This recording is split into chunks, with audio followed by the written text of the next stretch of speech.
Chapter 10. The Arrival in Schenken. The carriage rode for many more hours before arriving in the new capital of Altgrön.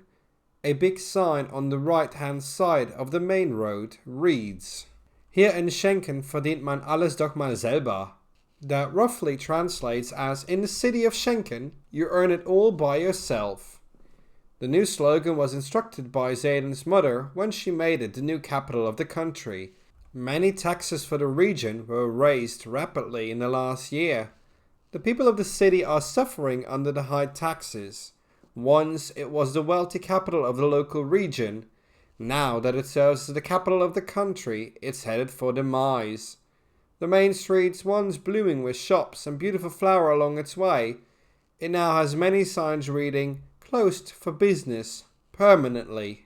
Zayden notices this firsthand as the carriage rides through the biggest street of all, the Hauptstrasse, or Main Street. Shopkeepers and citizens see the carriage and make their way to it.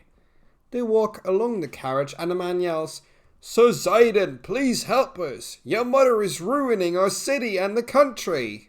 Another woman is even louder. "You don't belong here at all! That witch from the east should be fired and shamed in public! Our country is becoming poor, filthy, and riddled with crimes by the government. She should be stopped before war actually breaks out." Marques tries to calm Zayden as he sees that Zayden becomes uncomfortable from all the people shouting at him. "Zayden, don't mind them at all. There's nothing you can do about their feelings or what's going on in the world around them." Zayden looks towards Marques, sighs, and says, "There is something I can do. These people clearly suffer from the policies that my parents and the government have made. War is most definitely not the right way to right your wrongs, nor is it the best way to get vengeance on the part of the country that ignored you for decades. She should be the leader of all people, West and East. If the people call her a witch, then there's a valid feeling to call her that. I'll see if I can convince them to change policies, stop the anticipation of war, and make my mark felt in the nation." The carriage rides on towards the entry of a big building. It used to serve as the seat of government. Now it only serves as the residency of Zayden's parents. A forever green guard steps up to the carriage and opens it. Marques steps out, checks the surroundings, and waves at Zayden. He steps out and follows Marques inside.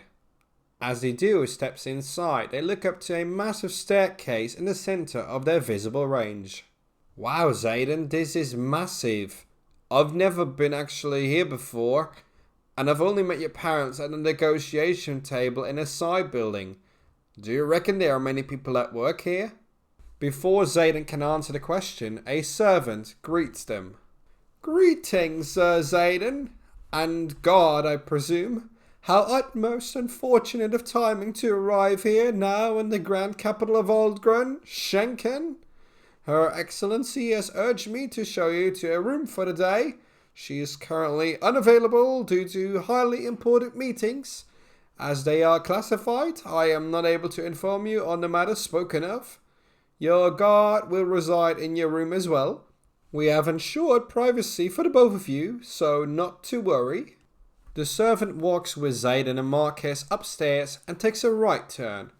Walking down the hallway, Marques whispers to Zayden, "Such utterly posh use of vocabulary is used inside this residency, Sir Zayden. I hope I do not insult you with my presence in the same room, let alone share the space with His Excellency." Zayden knows he should not laugh, but he can't keep the poker face. He smiles a bit and snickers, but doesn't respond. The servant hears the whispering behind him, but doesn't hear the content. "I beg your pardon, sirs, but is something amiss? If so, I am of all kinds of assistance to you, to make sure your stay as comfortable as you desire." Zayden shakes his head. "No, kind sir, everything is pleasant at the moment, at ease. My gratitude for showing us the way to our chambers. We can see ourselves through from here on out. Thank you for the wonderful assistance thus far, and have a pleasant day." Marques and Zayden walk on through the door of their room, go inside and wait till the servant is gone. They then lock the door from the inside. Without saying a word, they check the entirety of the room to ensure they are alone. Within a matter of minutes, the pair finds a set of hidden microphones and cameras. Dismantling them would certainly trigger alarms. Instead of dismantling, they figure out a way to communicate. As kids, Zayden and Marques had their own sign language. It would prevent them from getting into trouble at times. It also gave them advantage in playing games with other kids or outsmarting teachers with questions. Because of the lack of possible things to do, the pair decide to lounge on their large beds and bide their time. They sign to each other to just keep their ears and eyes open. Beyond that, they should only communicate on daily events to avoid any form of suspicion. So Zayden, may I ask something freely? How do you feel about being back in Altgrön? Zayden acts well accordingly. That is an interesting question, guard. I am thrilled to be back here in Altgrön. It's my home, and it's where my family is. Without them, I wouldn't be the man I am today. The experience in Netralia was unique, but tiresome and difficult at times. Mostly because I miss the people I hold most dear, my mother and father. I often wondered how they would fare. My only hope is that they can be proud of my achievements so far, and that they see a role in government or as their successor in the future. Understood, sir. I'm very appreciative of your open answer and kind nature. Everyone should follow your example like that. Marques nods to Zayden and Zayden nods back. They know that this answer is sufficient enough to satisfy the narcissistic traits of Zayden's mother. Having learned that there is no option to speak with his parents today, Zayden suggests that they turn in for the day. The situation apparently is dire enough that these meetings take priority over Zayden's mother seeing her own son. This actually does not come as a surprise. She has always spent time away from her son. Zayden was mostly raised by caretakers and servants. The only form of communication was through formal letters. He did not have autonomy or a form of choice during his upbringing, very opposing to what he's learned the last year in Netralia alongside Jolani and Laura.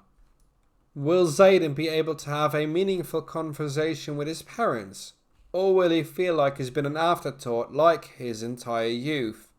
Whichever the outcome, Zayden has prepared himself for the worst possible outcome. With that in mind, Marques and Zayden turn in for the day, tired from their long trip.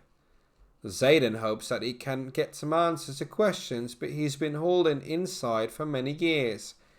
At least from his father, who seems to be more open, especially when his mother is not around. The Iron Mother will most likely not descend from her throne, not even with a lot of icebreakers.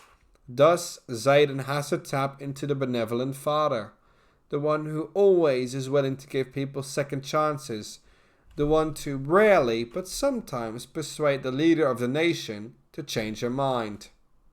Can the benevolent father turn the Iron Mother into something more flexible?